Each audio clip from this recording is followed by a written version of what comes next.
Bonjour, bonsoir tout le monde, on se retrouve sur l'Actu Hebdo 14, le podcast récapitulatif de la semaine du 9 octobre au 15 octobre. Je suis en compagnie de Larry.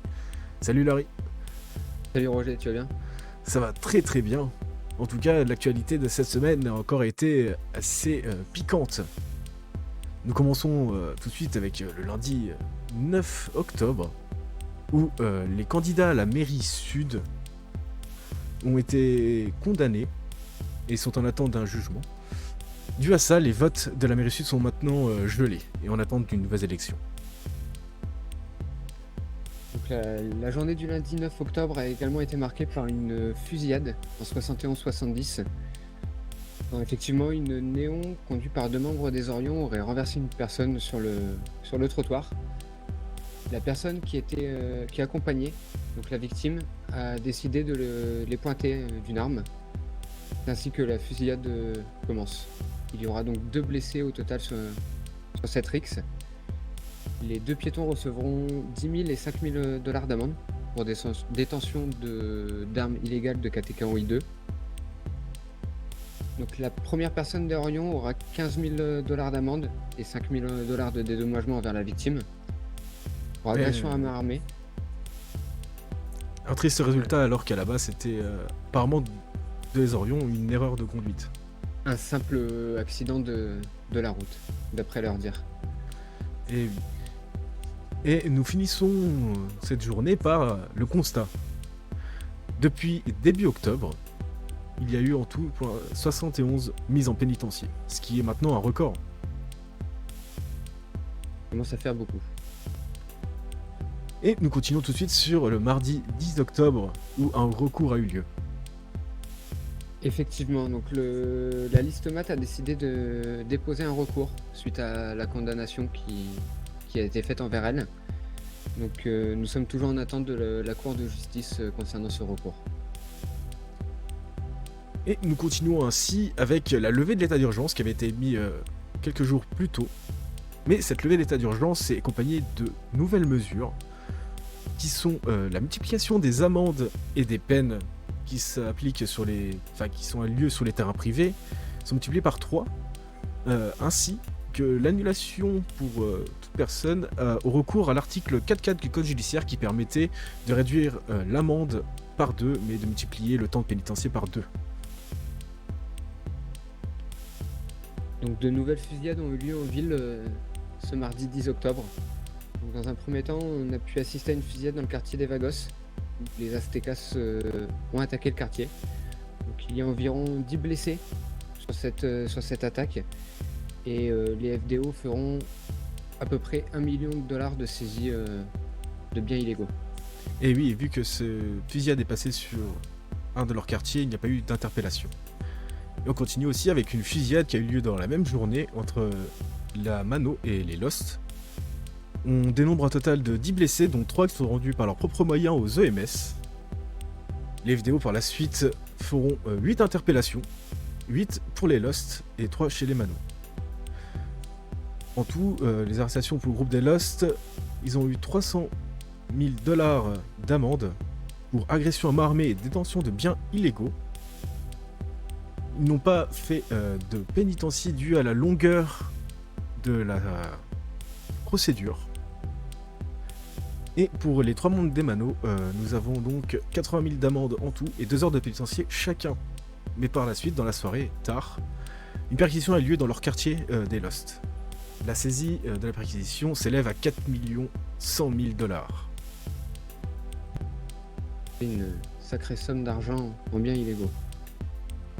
On a pu également apprendre qu'il y avait une pénurie de nourriture au pénitencier. Donc les agents de police sont donc obligés de se relayer pour fournir aux prisonniers la nourriture nécessaire afin qu'ils restent en bonne santé durant leur peine. Nous passons donc maintenant au mercredi 11 octobre. On a appris l'intérim de la mairie du Sud. Et effectivement, M. Balthazar, le précédent maire de la mairie de Los Santos, a repris l'intérim en attendant que les nouvelles élections se déroulent. Plus tard dans la journée, il y a également eu un braquage de banque en 1055 au niveau de Paleto. Donc, il y avait 4 braqueurs et 4 otages sur place. Aucun braqueur n'a été arrêté par les forces de l'ordre suite à la course-poursuite. Et les otages ont été tous retrouvés sains et saufs, bien Exactement. heureusement. Nous continuons avec le jeudi 12 octobre, nous continuons par une soirée où s'est déroulée une prise d'otage. Tout à fait, Roger. En 71-69, nous avons pu assister à une prise d'otage réalisée par 3 membres des MADS. Ils avaient pris en otage 4 agents des forces de l'ordre. Donc les MADS avaient une seule revendication, c'était de permettre la récupération de leur dossier, qui a mené à la perquisition de leur domicile. Mais également, ils voulaient que le groupe soit respecté par les forces de l'ordre. Et oui, et les négociations ont mené au fait que leur chef, identifié comme Monsieur Richaud, s'est rendu aux forces de l'ordre. Et ces deux compères ont pu partir avec leur véhicule. Et ainsi donc les 4 agents qui étaient pris en otage ont été aussi retrouvés sains et saufs et vont bien. Nous avons également appris dans la journée de jeudi l'élection du nouveau président de la CESA, donc du syndicat des employés de San Andreas. Donc le président est désormais Monsieur Seb Lurquin. Et félicitations à lui. Nous finissons aussi ce petit point de la journée du jeudi par une note un peu plus positive, on va dire ça.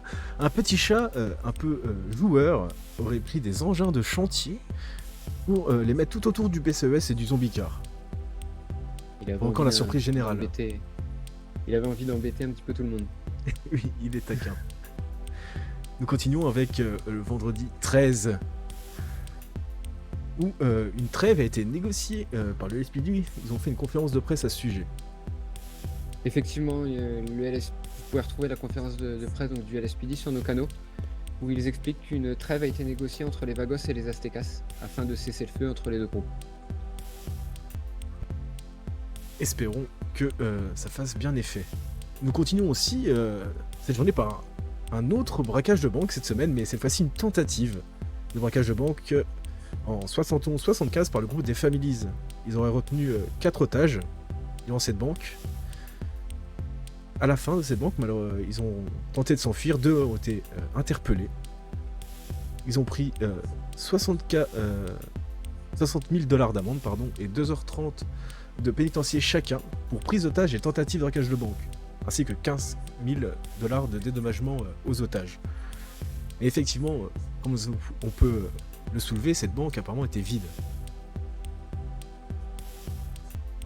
Nous continuons avec la fin de semaine, ce samedi 14, où des braqueurs ont à la fois utilisé une manière un peu orthodoxe.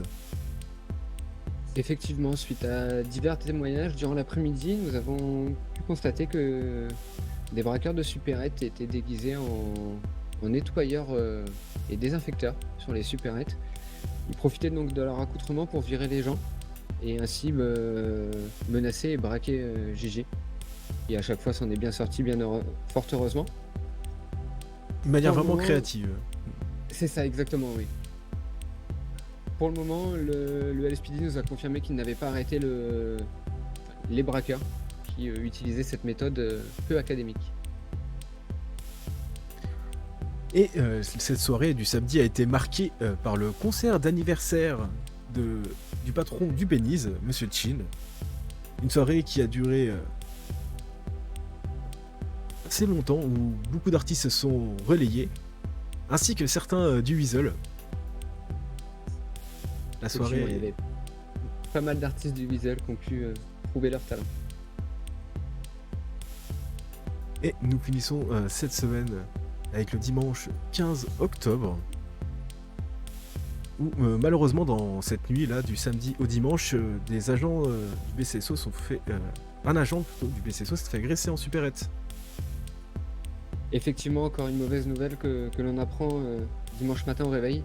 Un agent du BCSO se serait fait menacer et frapper au point américain devant une supérette.